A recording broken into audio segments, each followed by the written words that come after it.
আসসালামু আলাইকুম। সংবাদে আপনাদের সবাইকে স্বাগত জানাচ্ছি। আমি ফিরোজ তোহা। শুরুতেই আরবে কেবলস সংবাদ শিরোনাম। বাংলাদেশের সর্বশেষ গুরুত্বপূর্ণ আপডেট সংবাদ আপনাকে স্বাগত। শুরুতেই সংবাদ শিরোনাম, পরে বিস্তারিত। শুরুতেই জানাবো, আত্মগোপনে থাকা ভারতীয় নাগরিক গ্রেপ্তার। মৌলভীবাজার জেলার জুড়িতে অবৈধ অনুপ্রবেশের দায়ে এক ভারতীয় নাগরিককে গ্রেপ্তার করেছে border guard of Bangladesh BGB.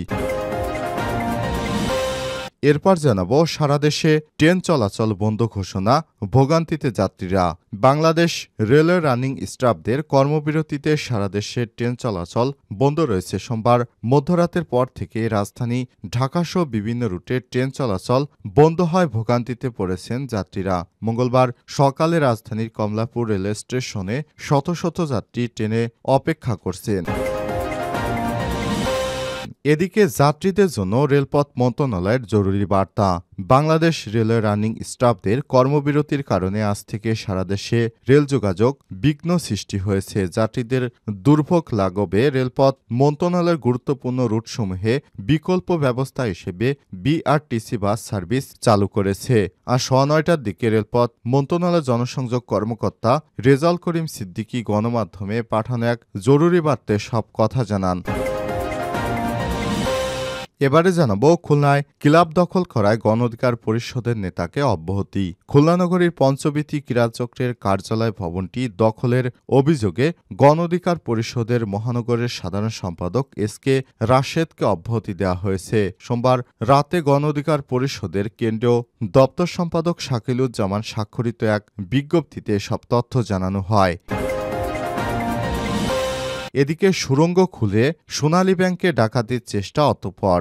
সুড়ঙ্গ খুঁড়ে লালমনিরহাটে সোনালী ব্যাংকের একটি শাখায় ডাকাতির চেষ্টা করেছে দুর্বৃত্তরা, তবে লোকজন টের পাওয়া যায় দুর্বৃত্তরা পালিয়ে যায়।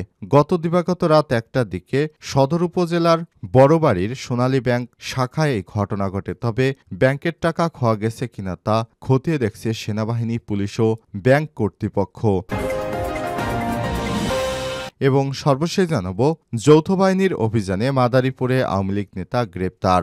মাদারীপুরে হত্যাসহ একাধিক মামলার আসামি আওয়ামী লীগ নেতা মজিবর মাতবর ওরফে মজিবর বানিয়া 40কে গ্রেপ্তার করেছে র্যাপিড অ্যাকশন ব্যাটালিয়ন র্যাব। গত রাতে বিষয়টি নিশ্চিত করেছেন র্যাবের মাদারীপুর ক্যাম্প কমান্ডার মীর মনির হোসেন। গ্রেপ্তারকৃত মজিবর মাতবর শরীয়তপুর জেলা জাজিরা উপজেলার টুনচর সর্দারকান্দি এলাকার নুরুল বানিয়ার ছেলে। প্রিয় দর্শক, এতক্ষণ শুনছিলেন সংবাদ শিরোনাম, এবারে বিস্তারিত। তবে তার আগে বন্ধুরা, অনুরোধ থাকবে সংবাদটিতে একটি লাইক দিন। এই চ্যানেলে আপনি নতুন হয়ে থাকলে আমাদের সংবাদটি দেখতে দেখতে চ্যানেলটি সাবস্ক্রাইব করে রাখুন। কমেন্ট করে বন্ধুরা আপনার মূল্যবান মতামত জানিয়ে দিন আপনি বিশ্বের কোন দেশ থেকে বা বাংলাদেশের কোন স্থান থেকে আমাদের সংবাদটি দেখছেন এবং শুনছেন। এবারে বিস্তারিত। আত্মগোপনে থাকা ভারতীয় নাগরিক গ্রেপ্তার। মৌলভীবাজার জেলার জুড়িতে অবৈধভাবে অনুপ্রবেশের দায়ে এক ভারতীয় নাগরিককে গ্রেপ্তার করেছে border guard of Bangladesh BGB. সোমবার 27 জানুয়ারি সকালে উপজেলার ফুলতলা ইউনিয়নের কোনগাঁও গ্রামের একটি বাড়িতে অভিযান চালিয়ে ওই ভারতীয় নাগরিককে গ্রেপ্তার করা হয়েছে। গ্রেপ্তার মোহাম্মদ রাহুল উদ্দিন ভারতের ত্রিপুরা রাজ্যের ধর্মনগর থানার ভাগ্যপুর 5 নম্বর গ্রামের গয়েস মিয়ার ছেলে। ওই ব্যক্তি চোরাচালানো মানব পাচার চক্রের সঙ্গে জড়িত বলে জানায় বিজিবি সূত্র থেকে জানা গেছে, ফুলতলা বিওপির দায়িত্বপূর্ণ এলাকায় সীমান্ত পিলার 1819/12 হতে আনুমানিক 100 গজ বাংলাদেশের অভ্যন্তরে বসবাসকারী স্থানীয় বাংলাদেশি নাগরিক মোহাম্মদ রাজু আহমেদের বাড়িতে অনুপ্রবেশ করে আত্মগোপনে আছেন এমন সংবাদের ভিত্তিতে অভিযান চালিয়ে আটক করা হয়েছে ভারতীয় ওই নাগরিককে। তবে অভিযান চলাকালে বিজিবির উপস্থিতি টের পেয়ে তিনি পালিয়ে যাওয়ার চেষ্টা করেন, কিন্তু পূর্বেই বাড়ির মালিক রাজু আহমেদ পালিয়ে যায়। বিজিবির সূত্র থেকে আরও জানা গেছে, ভারতীয় নাগরিক বিভিন্ন সময় চোরাচালানো মানব পাচারের সঙ্গে জড়িত। অনেকদিন ধরেই রাহুল সীমান্ত অবৈধ অনুপ্রবেশ ও চোরাচালানে অংশগ্রহণ করে আসছিল এবং তার সহযোগিতায় বাংলাদেশ থেকে অনেক মানুষকে অবৈধভাবে ভারতে পাচার করা হয় এবং অনেককে বিভিন্ন জায়গাতে নিয়ে বিক্রি করে দেওয়ার এই মূল হোতা হচ্ছেন তিনি। তাকে দীর্ঘদিন ধরে আইন শৃঙ্খলা রক্ষাকারী বাহিনী খুঁজছিল। সর্বশেষ তাকে পাওয়া গিয়েছে একটি বাড়িতে আত্মগোপনে ছিলেন বলে জানিয়েছে বিজিবির সদস্যরা। সারা দেশে ট্রেন চলাচল বন্ধ, ভোগান্তিতে যাত্রীরা। বাংলাদেশ রেলওয়ের রানিং স্টাফদের কর্মবিরতিতে সারা দেশে ট্রেন চলাচল বন্ধ রয়েছে। সোমবার মধ্যরাতের পর থেকে রাজধানী ঢাকাসহ বিভিন্ন রুটে ট্রেন চলাচল বন্ধ হয়, ভোগান্তিতে পড়েছেন যাত্রীরা। মঙ্গলবার সকালে রাজধানীর কমলাপুর রেলওয়ে স্টেশনে শত শত যাত্রী অপেক্ষামান থাকতে দেখা গেছে। রেলওয়ে স্টাফদের সরকারের পক্ষ থেকে তাদের কর্মবিরতি প্রত্যাহার করতে বলা হলেও তারা কর্মবিরতি প্রত্যাহার না করে ট্রেন বন্ধ রেখেছে। এতে রাজশাহীতে বিপাকে পড়েছে ৫ শতাধিক রেলযাত্রী। পেনশন থেকে মাইলেজ ভাতা বাদ দেওয়ার সিদ্ধান্ত বাতিলের দাবিতে সারা দেশে ন্যায় রাজশাহীতেও ট্রেন চলাচল বন্ধ করে দিয়েছে রানিং স্টাফরা। এতে বিপাকে পড়েছে যাত্রীরা। আজ ভোর থেকে স্টেশন থেকে ছেড়ে যায়নি কোনো ট্রেন। লোকাল, অন্তনগর, মেলসহ সব ধরনের ট্রেন বন্ধ। ভোর থেকে শত শত মানুষ অপেক্ষা করছে। হঠাৎ ট্রেন চলাচল বন্ধে বিপাকে পড়েছে সাধারণ মানুষ ও অফিসগামী যাত্রীরা। রাজশাহী রেলওয়ে স্টেশনের তথ্যমতে প্রতিদিন 18 জোড়া ট্রেন ঢাকায় যায়, তবে মঙ্গলবার সকাল থেকে কোনো ট্রেন ছাড়েনি। এদিকে রেলের এমন সিদ্ধান্তে ক্ষুব্ধ যাত্রীরা বলেন, রেল কর্তৃপক্ষ আগে থেকেই জানত তাদের এই কর্মসূচির কথা, তাহলে টিকিট ছাড়ল কেন?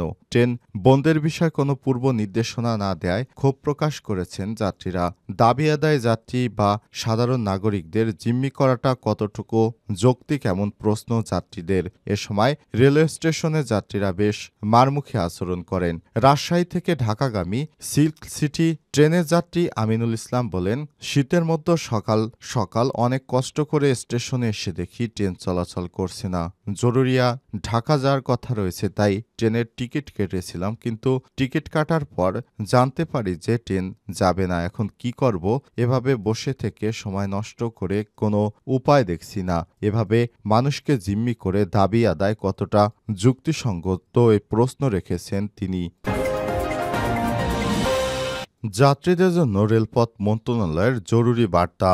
বাংলাদেশ রেলওয়ে রানিং স্টাফদের কর্মবিরতির কারণে আজ থেকে সারা দেশে রেল যোগাযোগ বিঘ্ন সৃষ্টি হয়েছে। যাত্রীদের দুর্ভোগ লাঘবে রেলপথ মন্ত্রণালয়ের গুরুত্বপূর্ণ রুটসমূহ বিকল্প ব্যবস্থা হিসেবে বিআরটিসি বাস সার্ভিস চালু করেছে। মঙ্গলবার ২৮ জানুয়ারি ৯:০০টার দিকে রেলপথ মন্ত্রণালয়ের জনসংযোগ কর্মকর্তা রেজাউল করিম সিদ্দিকী গণমাধ্যমে পাঠানো এক জরুরি বার্তায় সব কথা জানান।